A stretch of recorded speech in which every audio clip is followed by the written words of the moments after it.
साबिक वज़ीर ख़ारजा हिना रबानी खर का सेमिनार से खिताब, सिंतास मुआहदे में तब्दीली दोनों ममालिक की रजामंदी से मुमकिन है। Privileged to invite our chief guest, the Honourable Deputy Prime Minister and Minister for Foreign Affairs of the Islamic Republic of Pakistan, to the podium for his words of wisdom. Senator Mohammed Ishaq has had a distinguished public career spanning several decades. Besides serving as the Foreign Minister, he has served multiple terms as Minister for Finance, represented Pakistan in major international financial and diplomatic forums, and played a leading role in advancing the country's foreign policy and international partnerships. Mr. Dar, if I can invite you to the stage.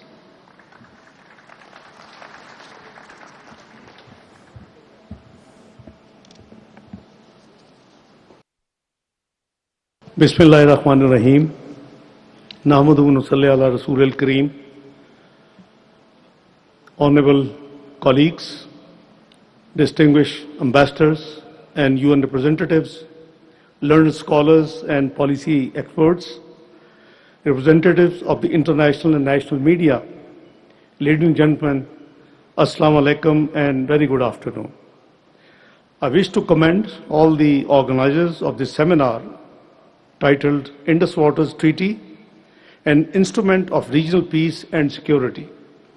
I understand that throughout the day, leading experts from Pakistan and abroad have held meaningful discussions on one of the defining challenges of our times. Water transcends political boundaries, it sustains life, shapes civilizations, and its governance has profound implications for peace, security, and sustainable development. Ladies and gentlemen, water is not merely a natural resource. It is the foundation of human dignity, economic prosperity, food security, and environmental sustainability. Throughout history, great civilizations have flourished along rivers, and few river systems have shaped human history as profoundly as the Indus. For thousands of years, its waters have sustained communities, cultures, and one of the world's oldest continuous civilizations.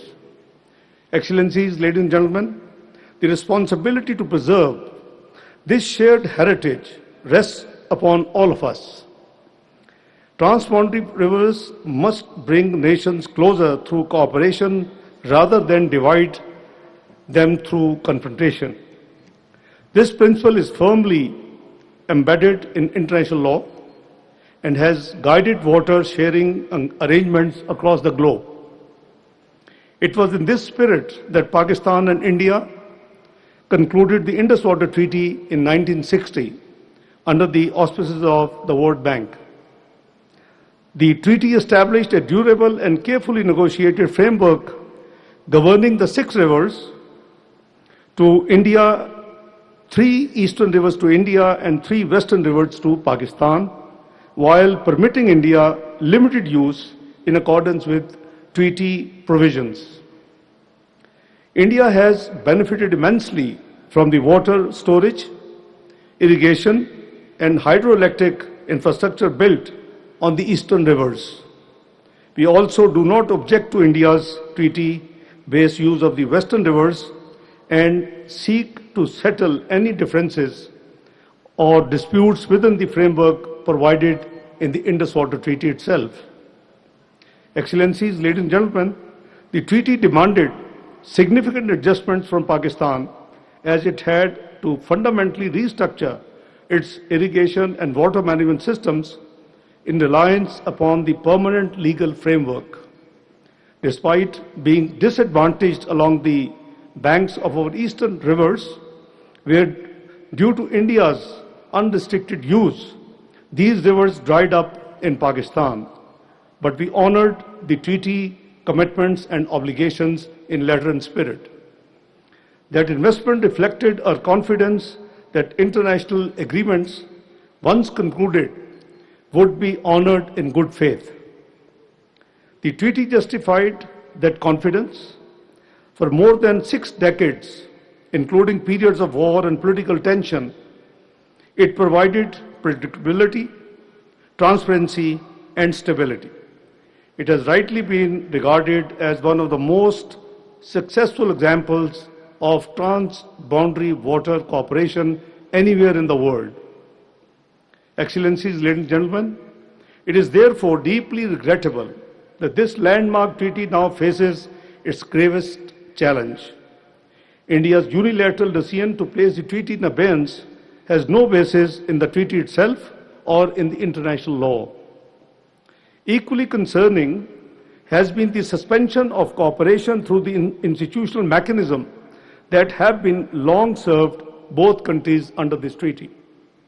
Pakistan's position is very, very clear. We reject India's unilateral and illegal announcement. The Indus Waters Treaty remains valid, binding, and fully operative. No party can unilaterally suspend or terminate its obligations under a treaty that contains no such provision. This is not merely Pakistan's interpretation, it reflects the fundamental principle of international law that treaties must be performed in good faith. Our position has been vindicated by the ongoing proceedings before the Court of Arbitration constituted under the Indus Waters Treaty. The Court of Arbitration has also affirmed that the Indus Waters Treaty establishes a permanent legal regime governing the parties' rights and obligation over the Indus Basin. In doing so, it drew an analogy to boundary treaties, emphasizing the treaties creating stable territorial and resource allocation regimes are not susceptible or unilateral suspension or termination.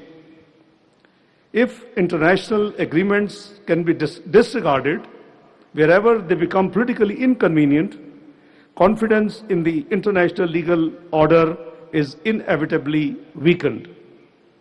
The sanctity of the treaties is one of the foundations upon which peaceful relations among states are built. The implications extend well beyond South Asia. Excellencies, ladies and gentlemen, since April 2025, Pakistan has observed a pattern of actions that raises serious concern, including abrupt variations in the flows of Chenab and Jhelum rivers and continued efforts to expand infrastructure capable of regulating waters allocated to Pakistan under the treaty. Such actions undermine the cooperative framework that has preserved regional stability for almost more than 6 decades. The recent supplementary award of the Court of Arbitration reaffirmed that the treaty imposes substantive legal limits on India's control over the western waters. This reinforces an essential principle. Disputes must be addressed through the mechanisms established by the treaty itself and not through unilateral actions and measures.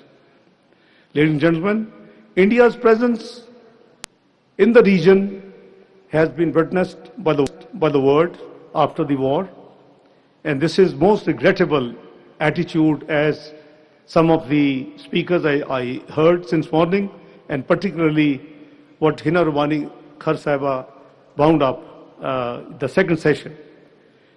India's present course of conduct runs contrary to the fundamental rules governing treaty relations, including the Vienna Convention, as well as universally adopted principles of international law. Responsible nations respect international law and implement international treaties as a moral and legal obligation. We are convinced that bringing international commitments cannot be arbitrarily, conveniently, or unilaterally disregarded, manipulated, or terminated. This remains the core of international law and norms. Incidentally, Pakistan has 2 years elected member seat in the UN Security Council from 1st of January 2025 to 31st of December 2026. And countries in turn get its presidency, So did Pakistan last year in July. Which subject we chose for the material and for the ministerial discussion during our presidency, you will be happy to note multilateralism, peaceful settlement of disputes. This was Pakistan's subject. And it was dozens of countries took part. I personally went to preside that session, July 2025. So that shows Pakistan's intent, Pakistan's respect, and Pakistan's intentions about the respect for the international law and the treaties. Responsible nations respect international law and implement international treaties, as I said, as a moral and legal obligation. We are convinced that binding international commitments cannot be changed. We must be aware of the cost of derailing an international treaty on trans-boundary rivers, choosing confrontation by weaponizing shared waters and breaching international law and binding treaties. Such transgressions in international relations set dangerous precedents, dent national credibility, and challenge the foundations of interstate cooperation. Such actions erode the rules-based order which international peace and security rest. For Pakistan, this is not an abstract legal debate. Water is the lifeline of more than 250 million people, our nationals, our agriculture, our security, energy production, and economic development depend upon the uninterrupted flow of the three western rivers to Pakistan. Protecting these waters is therefore a matter of vital national interest. Ladies and gentlemen, we sincerely advise India against sowing the seeds of war and jeopardizing the peace and security of our region. We must seek to promote peace in South Asia by addressing all outstanding issues. Pakistan has consistently sought to resolve differences through dialogue, diplomacy, and the treaty-based mechanisms agreed by both parties. We remain committed to these principles because lasting peace can only be built upon mutual respect, sovereign equality, and faithful implementation of international obligations. At the same time, there should be no misunderstanding. Any attempt to deprive Pakistan of the waters rightfully allocated to Pakistan under the Indus Waters Treaty would have profound consequences for regional peace and security. Such actions serve neither country and would undermine the shared interest of nearly 2 billion people in the South Asia. Excellencies, ladies and gentlemen, South Asia faces enough shared challenges. Shared waters should become a source of cooperation, confidence, and regional integration, not coercion or confrontation.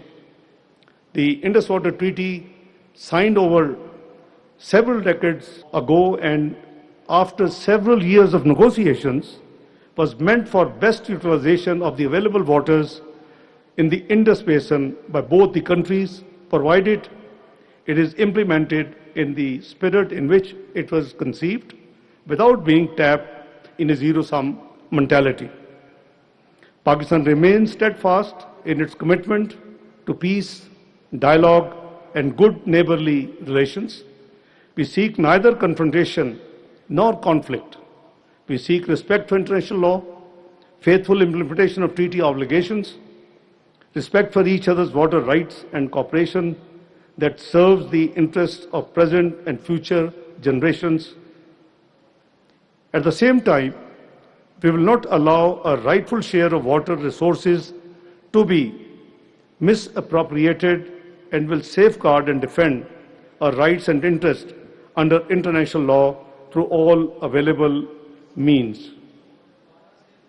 You might recall that after the May 2025 war, and rather after Pahalgam incident, and after the announcement of India to hold the treaty in abeyance, there was a National Security Committee meeting in Pakistan, chaired by Prime Minister Muhammad Shahbaz Sharif.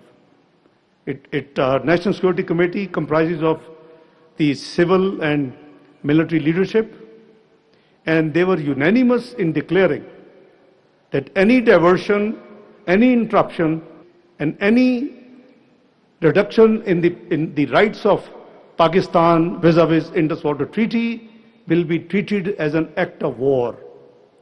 And we decided this, we mean it, and we will make sure that our rights are not prejudiced or abused. I can say Pakistan has demonstrated to be a very careful country which tried to contribute to bring peace and security in this region. I'm referring to the US-Iran conflict. Recently, you have all observed. Pakistan did its best to bring together on the negotiation table two parties which have never shook hand in the last 47 years. 10th and 11th of April this year, these two countries, we managed to convince that they sat on the same table, direct dialogue, after 47 years. Some countries like our neighbor used to call Pakistan a terrorist country. Pakistan is today known as peacemaker of the region in South Asia, alhamdulillah. This is the country which has been now in the recent Oslo forum. The US envoy said Pakistan has become the net security provider of this region. Pakistan believes in dignity, respect, no matter how small a country is or how big a country is. They are all equal in the foreign policy of Pakistan. We respect them all. The UN Security Council was created for what? For peace and security. And that peace and security is the main responsibility which is being sabotaged by our neighbor through an act of, I would say, illegal declaration of treaty in abeyance. This is not on. It will never be acceptable. We have to work within the treaty mechanism. You just read from one of the speaker, Article 12 very clearly spells out that how this treaty can be changed, how this treaty can be, superseded. It is only by mutual consent. And there's a mechanism, there are three-tier mechanism in the treaty itself, how to resolve the disputes. So, one-sided, any action by our neighbor, they would be making a mistake. They did make a mistake last year. The Pahalgam incident, Pakistan had nothing to do with it. Within hours, Pakistan Prime Minister Muhammad Shahbaz Sharif made an open offer. And the international community is very well witness to that offer, that we are ready to undergo and agree to any international investigation of the Pahalgam incident, which actually led to their declaration of treaty in abeyance. Could it be like earlier similar incidents in India which led to 5th of August 2019 by declaring Jammu and Kashmir as part of India, by all of a sudden changing its constitution? So please don't play these mistakes and don't play these dramas. I think we should live like good neighbors. My parliamentary colleague just shared with you, Pakistan has made in the past number of attempts. Obviously, Hina Ruwani Khar Sahiba belongs to People's Party. And earlier she has been a part of Musharraf government. So, we in all sincerity are ready to talk on all issues, what we call composite dialogues, but it takes two to tango. It's not that Pakistan would like to do something and the other side would not take it. They become so narrow-minded that even the sports are now subjected to this Hindutva, philosophy. See the recent elections in Bihar. What happened? 40 million people were disenfranchised and they were deprived to vote. So you see, that is their, internal matters, but I think the world community must take notice of it. It is certainly not desirable. This region houses over 2 billion human beings, and we are all bound by the UN. Though that institution was created for such purposes, the UN Security Council main mandate is security and peace. So this is a clear subject which the global community must impress upon in order to have peace in the region. So in conclusion, the Indus Waters Treaty is not merely, as I said, a water sharing arrangement, but a vital instrument of regional peace, stability and cooperation. Let us reaffirm that shared waters must never be weaponized. They must remain a bridge between nations, guided by cooperation, dialogue and respect for international law, for the benefit of the present and future generations. I thank you all.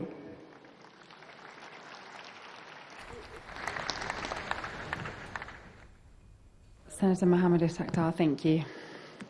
Now, to formally conclude today's proceedings, it's my privilege to present Ambassador Johar Salim, President of the Institute of Regions, for a vote of thanks. Ambassador Johar Salim has had a distinguished diplomatic career spanning several decades, during which he has made significant contributions to Pakistan's foreign policy and international engagement. And as President of the Institute of Regional Studies, he continues to promote informed dialogue, rigorous research and constructive policy discourse on issues of regional and global importance. Ambassador Johar Salim, the floor is yours.